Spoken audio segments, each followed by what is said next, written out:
One of the things that you mentioned in your speech was that sooner or later they're going to have to come out of college and live with the reality of life and making a living and doing these types of things. There's enough kids in the millennial that have now come out of the colleges. How are they faring? What are they doing? I mean, they're faring poorly. They're shocked. I mean, they're kids who are now suing their colleges. This is an actual lawsuit. Suing their colleges because they're saying, I was promised a job, I was promised an income after I come out of here. Right? The Occupy Wall Street movement was all disenchanted college kids who got out after that lesbian dance theory major and thought they were going to make six figures somewhere. And it turns out nobody pays to watch people theorize about lesbian dance. So, you know, so they end up, you know, going and living in tents in Central Park and pooping on themselves. Life is a rough teacher. What the left has tried to do is extend kind of the period of adolescence indefinitely, right? So now you're 26 and you're on your parents' health care.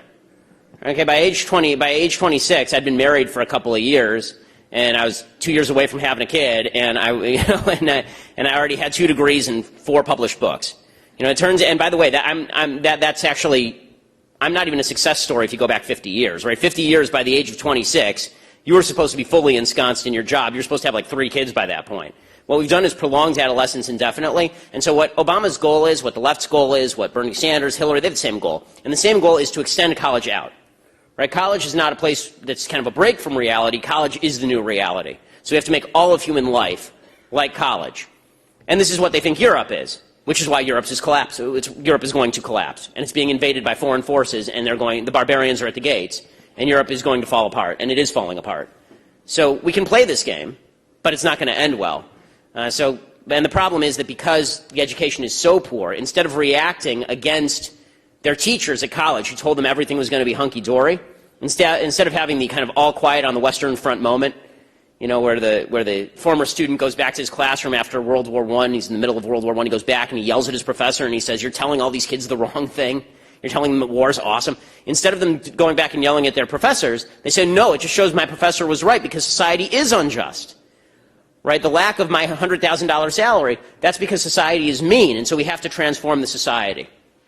And that's why young people, again, 40% back speech codes in American life. This is why I think the last poll was nearing or over 40% of young people are okay with socialism, like the actual socialism, because they don't know anything. They've been taught stupidity, and how they feel is all that matters. I mean, there's a video that's going around the internet getting all sorts of play about income inequality. Income inequality is the stupidest issue. Income inequality means nothing. Right? I mean, I have a lot of income inequality with Bill Gates, but I'm doing pretty well, and I don't care that Bill Gates is doing really well. The only thing we should all care about is that there are poor people. We should figure out how poor people can do better, not how to make Bill Gates less rich.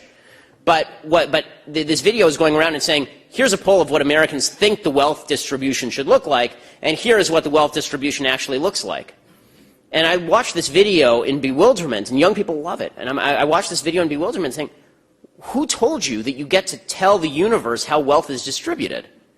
Right? Who told you that you have a moral say as to how wealth is distributed? It's immoral, it's evil, it's wrong. You're going to have to steal people's labor from them.